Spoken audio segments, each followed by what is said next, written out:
अस्सलामु अलैकुम वरहमतुल्लाहि वबरकातुहू। दोस्तों, आज हम इखलास के बारे में बात करेंगे।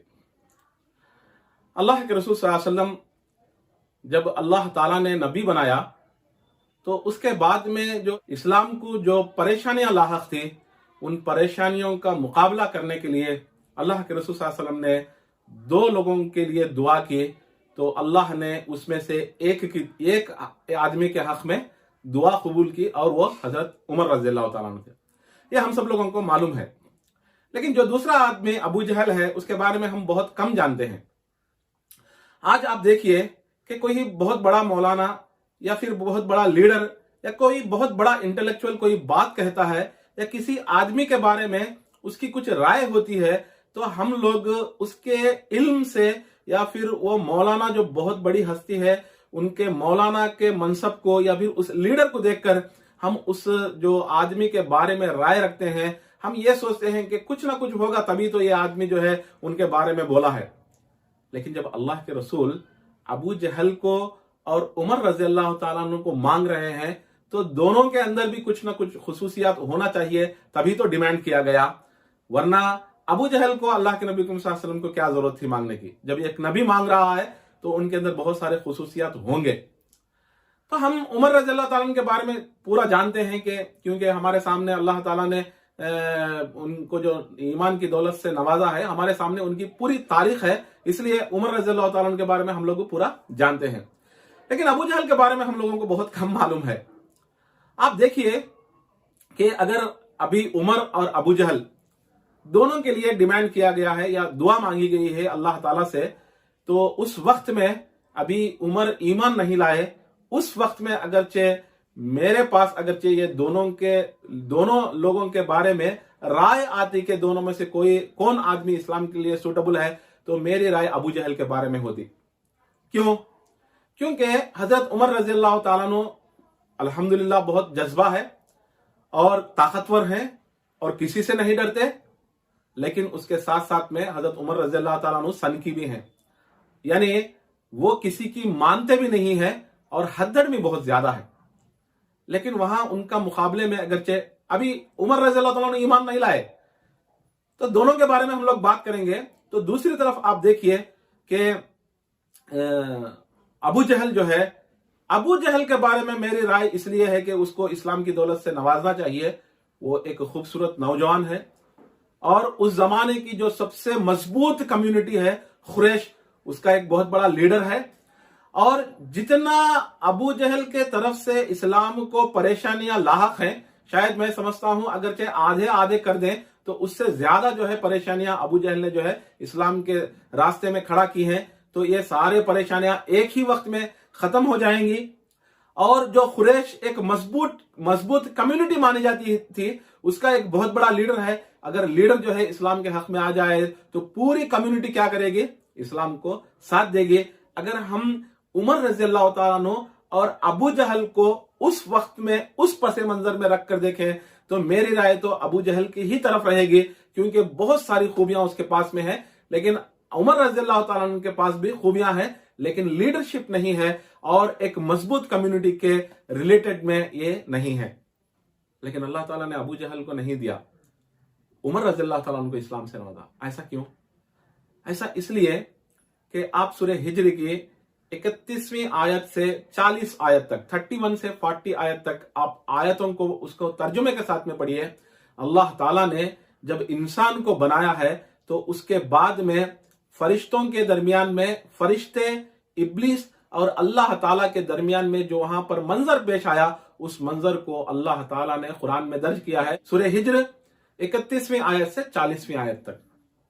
39वीं आयत में इब्लिस कहता है अल्लाह ताला से कि ए अल्लाह, जिस तरह से मैं जो सजदा नहीं किया, तेरा हुक्म को नहीं माना, तूने मुझे बहका दिया, मैं भटक गया और मैं लानती बन गया, तो मैं ए अल्लाह ये तमाम जो तेरे बंदे हैं, इब्लिस कहता है अल्लाह ताला से कि मैं जैसे बहक गया हूं ऐसे वला उग़वियन्नहुम अजमईन, मैं तेरे सारे बंदों को बहका दूंगा।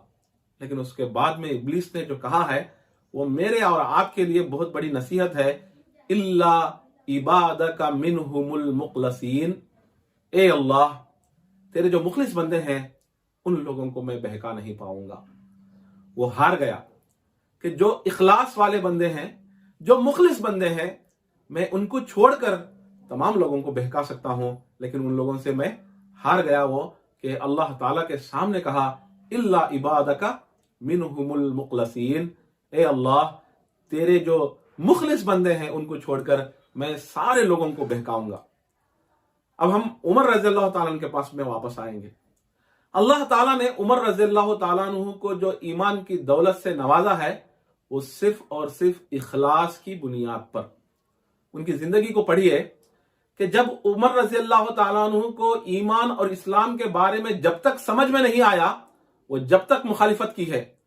जैसे ही समझ में आ गया वो इस्लाम ले आए, लेकिन इस्लाम लाते वक्त में उनके दिल में कहीं भी मैं दुनिया को क्या जवाब देना है, दुनिया मेरे बारे में क्या बोलेगी, अगर मैं एक चीज को मान लेता हूं तो कल मैं जो है अल्लाह के रसूल सल्लल्लाहु अलैहि वसल्लम को नऊज़ बिल्लाह कत्ल करने के लिए तलवार लेकर निकला था, क्या लोग मुझ पर नहीं थूकेंगे? मेरी जो हिम्मत है और मेरी जो मर्दानगी है उसके ऊपर लोग शक करेंगे। ऐसे जो बहुत सारे शक और शुबहात आज हम लोग इस्लाम के तालीमात पर अमल करने के लिए लेकर जी रहे हैं कि मैं ऐसा बोल दूंगा तो फलां क्या करेगा, सच बोलकर हम लोग बिजनेस नहीं कर सकते, मैं ऐसा कर दूंगा तो वो लोग क्या कहेंगे, मैं वो बात मान लूंगा तो ये क्या कहेंगे। ऐसे बहुत सारे शक व शुबहात को लेकर हम इस्लाम के तालीमात को बाजू रखकर जिस तरह से जिंदगी गुजारते हैं, ऐसा एक पैसा भी, एक बाल बराबर भी शक व शुबा उमर रज़ियल्लाहु अन्हु के पास नहीं था। जब तक इस्लाम समझ में नहीं आया मुखालिफत की, जैसे ही समझ में आ गया इस्लाम को कबूल कर लिया। लेकिन अबू जहल ऐसा नहीं था। अबू जहल के पास में सारे खुसूसियात होने के बाद भी उसको मालूम था कि इस्लाम सही मजहब है, अल्लाह के रसूल सल्लल्लाहु अलैहि वसल्लम जो दीन लेकर आए हैं वो सही दीन है, लेकिन उसको ये अंदेशा था कि अगर मैं इस्लाम को ले आऊंगा तो जो उसकी मनमानी चल रही है, सिर्फ जो उसने अपनी एक लीडरशिप को वहां पर जो है वो बिल्डिंग को और सिस्टम को जमा कर रखा था जहां वो अपनी मनमानी को चला सकता था, अगर वो इस्लाम को ले आया वहां पर भी उसको लीडरशिप मिलेगी, लेकिन वो अंडर में, नबी के अंडर में रहकर काम करना पड़ेगा, शूरा के अंदर में आकर काम करना पड़ेगा, लेकिन अपनी मनमानी वो नहीं चला सकता। इसलिए उसको इस्लाम के बारे में मालूम होने के बाद भी ये सच्चा दीन है, वो इस्लाम कबूल नहीं किया क्योंकि वो मुखलिस नहीं था। इसलिए अल्लाह ताला ने उसको इखलास की बदौलत उसको ईमान की दौलत से नहीं नवाजा, बल्कि हजरत उमर रज़ियल्लाहु ताला अन्हु मुखलिस थे तो अल्लाह ताला ने उनको इस मुखलिस होने की वजह से अल्लाह ताला ने उनको ईमान की दौलत से नवाजा है। आज मैं और आप देख सकते हैं कि जो बहुत सारे कुरान की आयत अहादीस हम लोगों को पढ़ाई जाती हैं, सुनाई जाती हैं, हम लोगों को समझ में भी आती हैं, लेकिन जब उसके ऊपर अमल करने की बारी आती है तो हम आजू बाजू देखते हैं, ऊपर नीचे देखते हैं कि हम आज तक जो जिंदगी गुजारे हैं, आज तक हमारा जो अमल था, आज तक हमारा रवैया था, आज तक हम लोगों के अंदर जो बातें बताते थे, अगर यही कुरान हदीस जो मेरे खिलाफ में आ रही है, कल मैं उनको क्या बोलूंगा बोलकर ये तमाम चीजें जो कुरान हदीस के हम लोगों को समझ में आती हैं उसको बाजू रखकर हम लोग जो है जा रहे हैं, तो क्या हम शैतान के इस चंगुल में नहीं है? वला उग़वियन्नहुम अजमईन, मैं सारे लोगों को बहकाऊंगा। उसी बहकावे में हम आकर उस भटके हुए रास्ते में हम लोग जो है जा रहे हैं। तो अल्लाह ताला से दुआ है कि अल्लाह ताला हम लोगों को इखलास की दौलत से माला माल अता फरमाए। आमीन। अस्सलामु अलैकुम।